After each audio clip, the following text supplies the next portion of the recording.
Welcome to DT Kane's Epic Fantasy Book Club. I'm DT Kane, author of the epic fantasy series The Acktus Saga and the spoken books Uprising. Each week, I read from one of my novels, discuss my writing process, answer your questions, and have general discussions about fantasy fiction. It's like a book club, except I do all the work for you. Find show notes, info about all my novels, and much more at dtkane.com. Here's the show.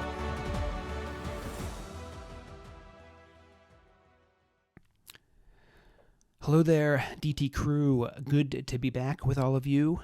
If you're a newsletter subscriber, you know I've had a fair bit going on here the past few weeks, and we'll talk a little bit more about that at the back end of the episode. For now, we're going to get on with some more narration. We'll be reading Chapter 40 of Declaimer's Discovery, which starts Part 5, which is the final part of the novel. Just a quick recap. We haven't been with Baz for quite some time now. At this point, you'll recall that he was caught by Farston when he broke into the study looking for the Declaimer's transcendence. Somehow, Farston got to Fortune very quickly.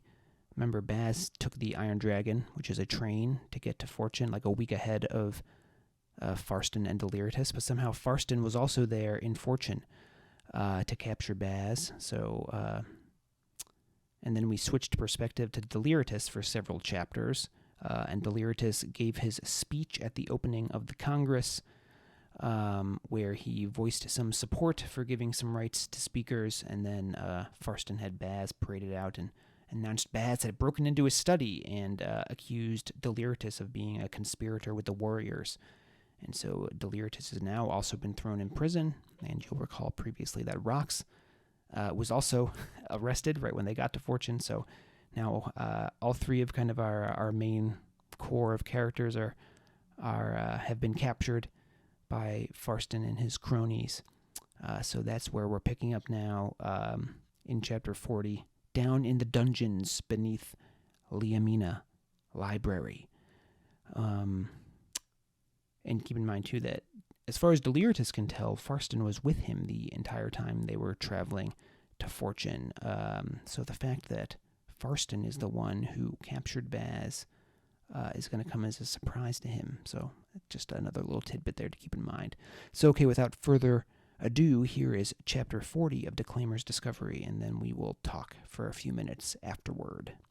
Hope you enjoy.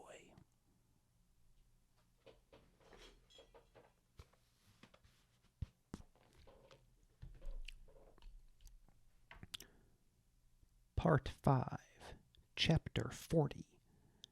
Baz was becoming well acquainted with his two new companions, Darkness and Pain.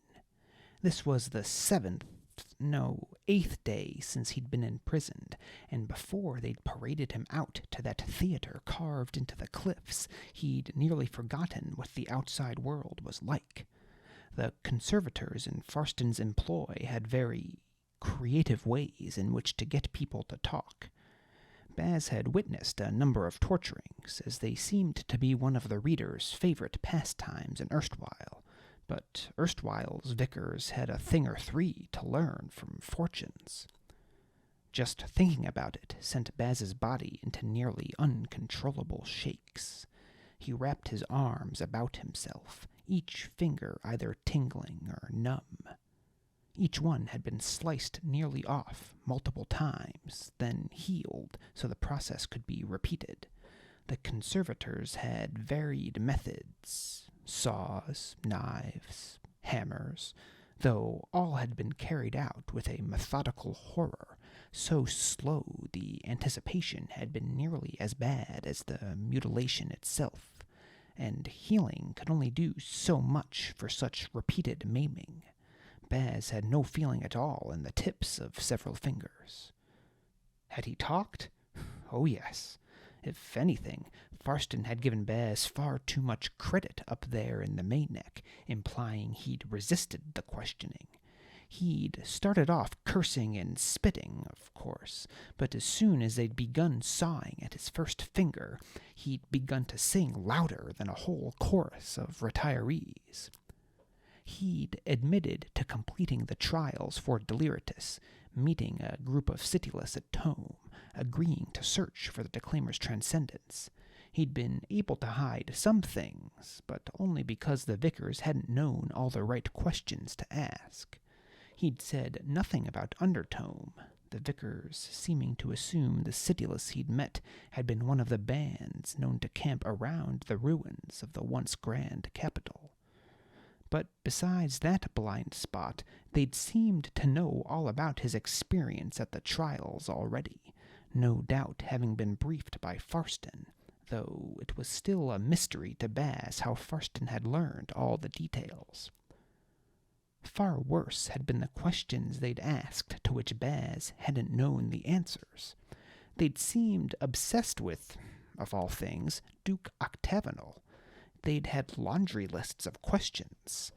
What were his negotiating habits? With whom did he trade for books? Where did he get his supplies of ink for restorations? Who were his most favored speakers? On and on. Baz had known some small pieces of such information, but they'd never believed him when he'd said he didn't know. That's when the pain had come, and his screams. They'd asked about the warriors, too, of course, though, again, they were well informed already. The questions hadn't been, "Are you involved with the warriors?" or "How many are there?" but rather, "When are the warriors planning their attack?" Baz had nearly laughed at that one, partly because it made their plot seem so silly, like a bunch of children whispering to each other in the next room, while the adults glanced at one another and smiled, but also because Baz recalled how angry he'd been when Maeve had refused to reveal precisely when she intended to attack. Just about the only thing he hadn't revealed about his short time with the warriors was how he'd gotten to Fortune in the first place. Baz was no tactician, but even he could see the import of keeping such a mode of transport secret. Still, it'd been mostly dumb luck. More than once he'd blurted, "Iron Dragon!" as they'd been mangling one part or another of him. "An Iron Dragon! It was a bloody Iron Dragon!" Of course, they'd just thought him spouting random nonsense and kept sawing away at his extremities. When they'd finally brought him back into the light to confront Deliritous, he'd felt something like normalcy whispering in his ear. He'd even found a snide remark or two for the Torchsire heir. But now, plunged back into this darkness, all the horrors had returned to Baz's thoughts. Something touched Baz's shoulder, and he jerked away so quickly his head banged into the cell wall. Still, he managed to crawl backwards on all fours, away from whatever it was that had reached for him.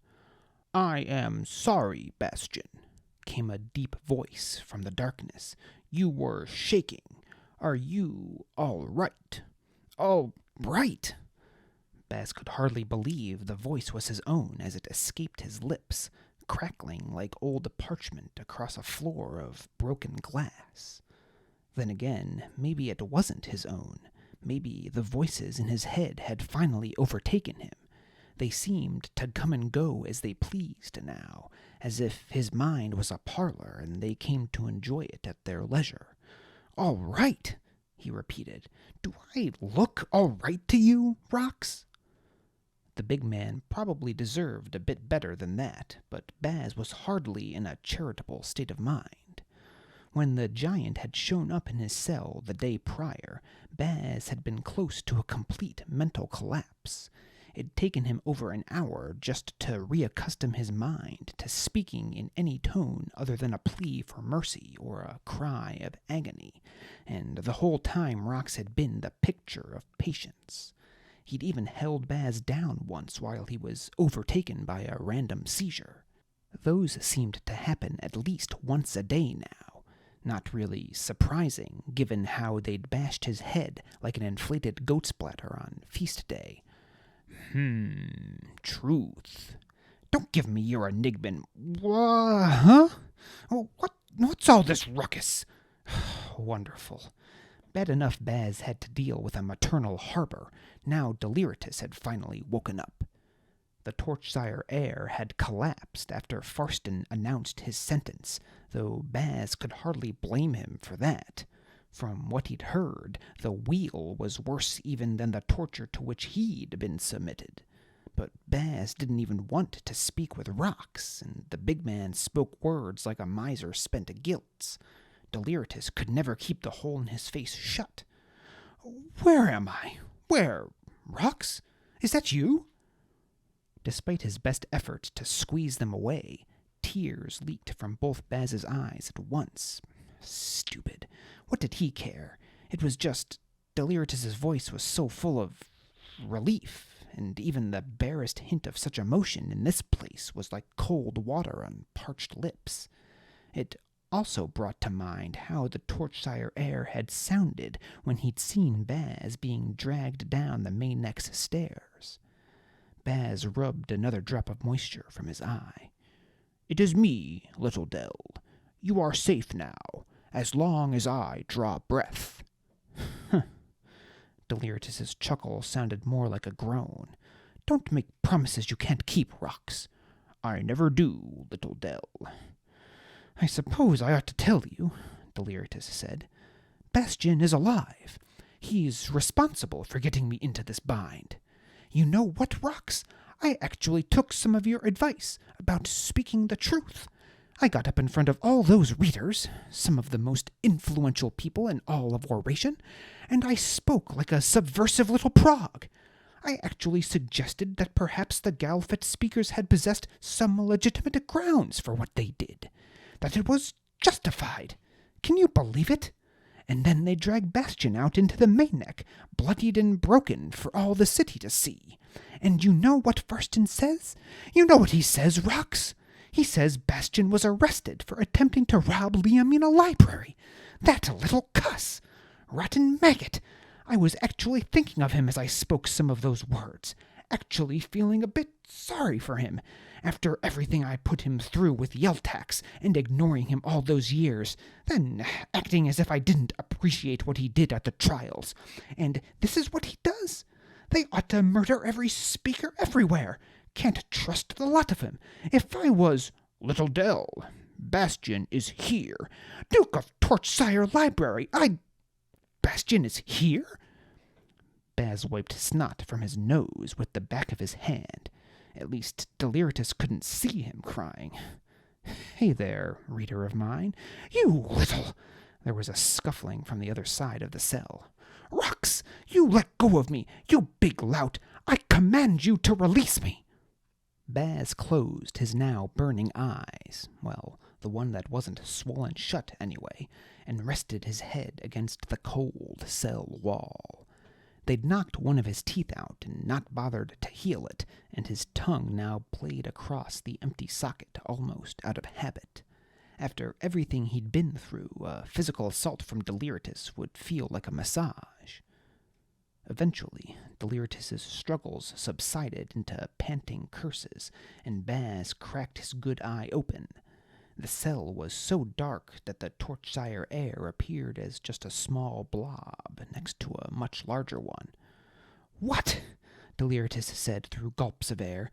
"Did you think to find some gilts and run off, never to be seen again?" Baz snorted and closed his eyes again. "Give me some credit, Deliritus. If all I wanted to do was steal some gilts, I wouldn't have broken into this fortress to do it." "What then? It's complete and utter stupidity, even for you." "I don't disagree." "Don't you take that tone with me. You will answer. What were you doing?" "I was looking for the Declaimer's transcendence." Baz saw no reason to keep that from Deliritus now. Farston had already known, and Baz had also admitted it to the torturers. The scuffling from the other side of the cell resumed. "Let go, Rox! Can't you see? He's just mocking me!" "No!" Rox's basso was like the crashing of a boulder into a canyon. The sound of Deliritus's renewed struggles ceased. "There is truth in his words." "Truth? Don't be absurd. The Declaimer's transcendence is real," Baz interrupted, and Farston possesses the only remaining copy." Deliritous stammered unintelligibly for several moments, searching for words. "You're both completely mad! You and Rox both! Even if it was true, how could you possibly know that?" "Aramare told me." "What? The dragon?" "Illumined ones do not lie," Rox said. "Oh, stop it with the illumined ones! That thing was a vicious beast, and we're lucky it didn't kill us all. If a horse told you the Enigma's fountain pen was buried up in the daggers, would you... Ow! Don't speak of the illumined ones in such a manner, Little Dell. Don't you Little Dell me!" Deliritus's admonishment was more a mutter than a command, though, and he dropped the topic of Aramare. "What would you even hope to gain by getting your hands on it? No speaker could ever hope to sell a book." "Freedom," Baz said, exhaling through his nose. "Scribes deliver him. Speaking to Deliritus was nearly as exhausting as being beaten by Farston's torturers." "Freedom?" Deliritus asked. Rox made a sound at the back of his throat that sounded surprisingly like approval. For quite a long time, Deliritus didn't speak. "You joined them, didn't you? The warriors." Joined is a strong word. I'd say it was more along the lines of they recruited me. "Oh, shattered inkwells!" Deliritus moaned. "They'll kill me for sure now." Baz cackled, the exclamation so sudden he startled himself. But even at a time such as this, sometimes he just couldn't help himself around Deliritus.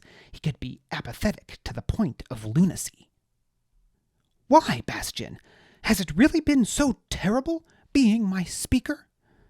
"You don't want me to answer that, Deliritus," Baz said flatly, "but you might want to consider submitting an application to the warriors.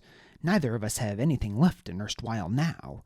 Even if you live through this and Farston doesn't divulge your secret, Liana will." "Liana?" Deliritus's tone made evident that he'd entirely forgotten about her. "She's the one who told Farston about our secret in the first place. Well, parts of the secret anyway. It would be far too exhausting to explain how Farston had known things that Liana had not. She told Master Restorer Brenneton to curry favor with the conservatory, and then he told Farston. The only way you're getting back into that city is in chains, and I won't even have that. They're sure to kill me on sight at this point, since Liana knows I can read. Tax might as well be dead for all the chance I have to see him again. So my options were rather limited when I decided to join the warriors, and, all things considered, it had actually been going all right until Farston caught me." "Farston caught you? Come now, Bastian. He said you broke into the library a week ago. We were still on the road." "Are you sure?" Baz asked. A slight tremor had worked its way back into his voice. Whenever he thought of Farston for too long, his body began to physically revolt. "You two were never separated after I was captured?" "Separated? The man was like a bloody rash. He forced me to converse with him for hours at a time as we rode, and watched me like a hound waiting for its next meal as I muddled my way through cooking in the evenings. He couldn't possibly have been the one to catch you." "Well," Baz muttered, "there's something wrong with him." He put a hand to the pocket of his ripped and soiled trousers, where crumpled within was the sketch he'd found in Farston's desk. "We did not see him at night," Rox said. "What? You mean when he went in his wagon to sleep? What do you think he had in there? Some mystical portal into Liamina Library?" "It is said that the scribes could transport themselves over great distances in the blink of an eye," Rox replied. "Oh, so Farston is one of the scribes now?" "I did not say that, Little Dell." "Bloody burning books!" Baz jerked up, away from the wall. Emma has said the very same thing when she'd explained why the scribes hadn't made building iron dragons a priority. That would explain it. Even in the darkness, Baz could tell that Deliritus was eyeing him like he might a beggar with leprosy. Well, maybe he was right to think Baz mad for implying that Farston was one of the scribes, but as crazy as it sounded, it was better than the only other explanation Baz had been able to conjure up. and he'd had a lot of time for thinking over the past week. The only explanation he'd developed before now was so awful that he'd accept just about any other theory, including this one. "Maybe," Deliritous said, "he got here the same way that you did, Bastion, unless you're going to tell me that you're also one of the scribes?" "No," Baz said. "I value my continued breathing far too much to meddle with powers that are capable of destroying an entire city. Though, in a way, I guess you could say the scribes helped me get here so quickly." Before Deliritous could respond to that, there was a rumble from somewhere above. The cell shook, and dust fell from the ceiling, right into Baz's eyes. "Gah, shredded pages!" He rubbed at his eyes. "What is that?" Del asked. Baz cursed under his breath for several more seconds until he could see once more out of his one eye. "A bunch of speakers and illits getting themselves killed, I'd imagine," Baz said. "Why on earth would you imagine that?" "Well, because the warriors were planning an attack on the Congress." "An attack on the Congress? They wouldn't. That'll be nothing but bloody pulp on the cobbles once the Harbors and Indomitable Army have their way with them." Baz shrugged. "I'm not saying I disagree, but do you have any idea how many illits and speakers there are in this city compared to readers and harbors?" Del didn't respond. That, more than anything else Baz had witnessed, actually sparked a bit of hope in him. Del's mouth always had something to say. The fact that he couldn't come up with a good counter to the massive advantage in numbers speakers and illits had? Well, maybe, just maybe, Maeve's little rebellion stood a footnote's chance at succeeding. A clattering from outside the cell. Baz immediately propelled himself backward into the darkest part of the chamber, wrapping his arms about himself. That sound meant someone was coming, and every time for the past week, save for when they'd just brought him up to the Congress, that had meant imminent pain. But as the footsteps grew closer, there was something different this time. For one, they were talking. It was whispered and indistinct, but definite voices, at least two. The guards never talked, and they were always armored. These footsteps were not moving as if weighed down by pounds upon pounds of metal. A bang and a curse in a distinctly female tone, which then said, "Oh, would you light it already? Couldn't you just kill any guards that are down here anyway?" "Like I said," spoke an unfamiliar male voice, "I am already assisting you far more than is wise.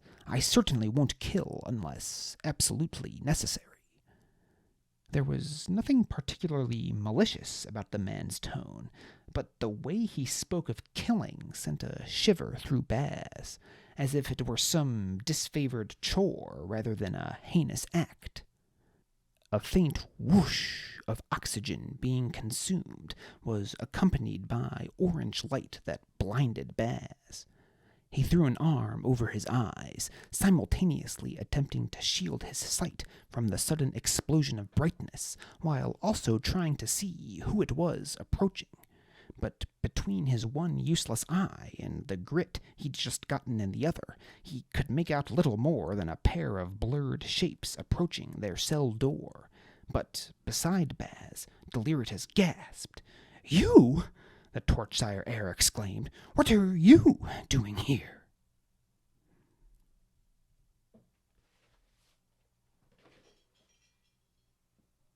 All right, DT crew, welcome back to DT Kane's Epic Fantasy Book Club.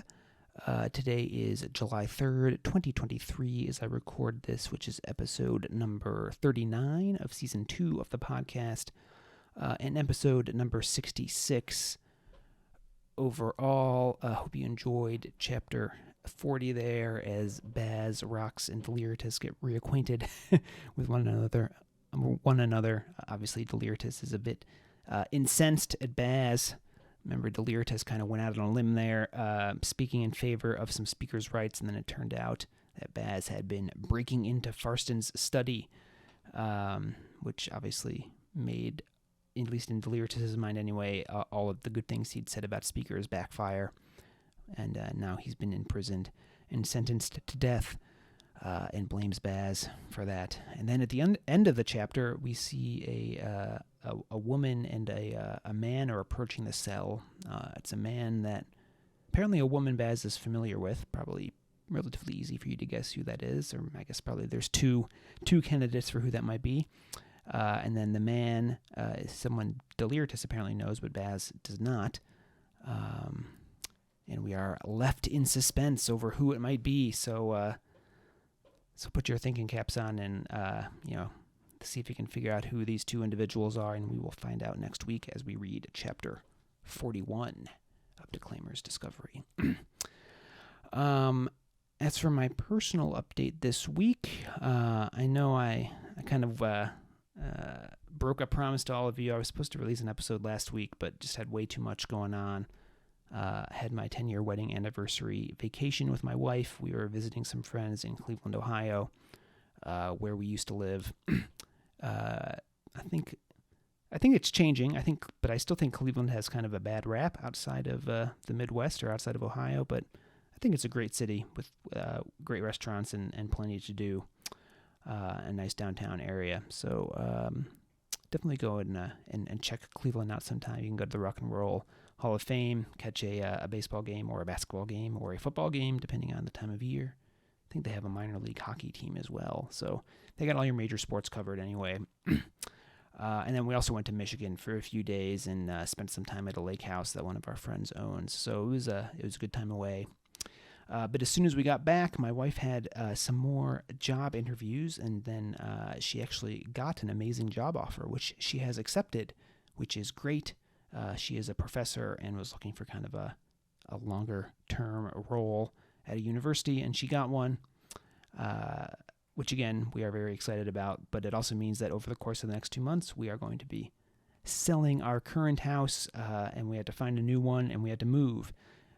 So it's going to be some busy times here. So I will try to be as consistent as I can with releasing more episodes, but, I'm not going to make you any more promises because, things are going to be popping up left and right here for me unexpectedly. So bear with me, and I'll try to at least post on Facebook or in the newsletter so you guys have some updates on what's going on. But I also have to remember to be kind to myself as well. Obviously it's a great thing. My wife has this new job, but it's creating a lot of stress right now. So I have to be forgiving of myself when I can't get everything in my writing world done that I ordinarily would like to. It's actually really it's put in perspective how blessed I've been over the last few years to kind of have relatively no interruptions in my writing, just being able to kind of churn out my books and my podcast episodes uninterrupted. But life does happen, so maybe if you're out there dealing with something too, maybe it'll be helpful for you to hear as well. Give yourself some grace. You can only do so much, and you need some downtime too, even when you're even when you're busy. So keep that in mind. I guess that, talking about being busy, that rolls right into, I have not done a whole lot of writing the past couple of weeks. I think my last newsletter update at the beginning of June, I was at 148,000 words in my draft of Book 6 of the Spoken Books Uprising. As of last Friday, June 30th, it was only at 156,000, so 8,000 words in more than 2 weeks, probably my least productive stretch in quite a while. I have written the past few days, I think it's up to around like 160,000 now. I'm kind of barreling toward the conclusion at this point, so I would guess maybe, I don't know, between 175 and 180,000, I think is where this draft is headed, so definitely going to be the longest book in the series, which of course doesn't help, at probably the busiest I've been in the past few years. I also have my longest book in the series to edit. But what are you going to do? I just, as I tell myself whenever I kind of get down about how long this book is going, all I can do is write the story I've got in my head. It's not like I'm just inventing needless things to write. I know what the story is, and it's just taking this long to get out. So I'm just going to keep barreling on, and rest assured I'm still working on it, and we might be looking more at like a fall release time at this point instead of, I was hoping to get it out sometime this summer. But never fear, it's going to be here eventually, and I will definitely have it done and out before November, because I intend to be writing Spoken Books 7 as my National Novel Writing Month project this year in November. So there's a promise that I will be holding myself to. So I think that's it for the personal update for now. Just another quick reminder, next week, I guess I misspoke. So next week, we are not going to be reading Chapter 41. So you're going to have to wait 2 weeks to find out who it is who is coming to Baz and Deliritous and Roxas' cell. Because next week, we'll be doing our first book club discussion group. I don't even know if that's the correct term, because it's really just going to be me talking into the microphone. But as I said, the book I've selected for this first one is The Riddle Master of Head, which is a epic fantasy, the first book of an epic fantasy trilogy by Patricia McKillip. Pretty well known if you're kind of a hardcore fantasy reader, but I think, definitely not nearly as famous as like Lord of the Rings or Wheel of Time or Name of the Wind or some of those. But so we're going to be discussing Riddle Master of Head, again, the first book in that trilogy, on next week's episode. So if you've been reading along, make sure you send me any questions or thoughts you have on the book before July 9th, I think.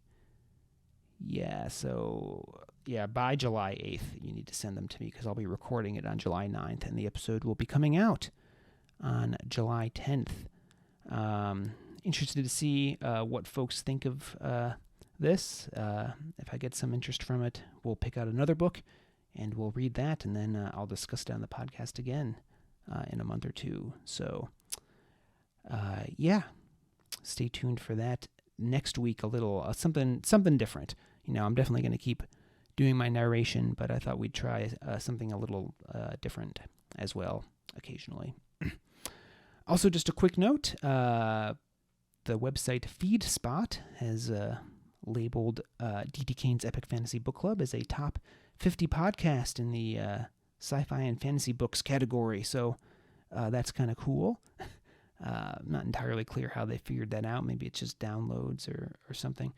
But anyway, all publicity is good publicity, right? So so that's exciting. I left a link to that list in the newsletter this week, or you can go over to feedspot.com to check it out.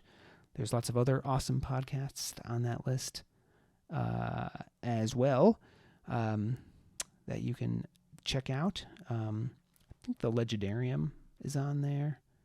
I particularly like that.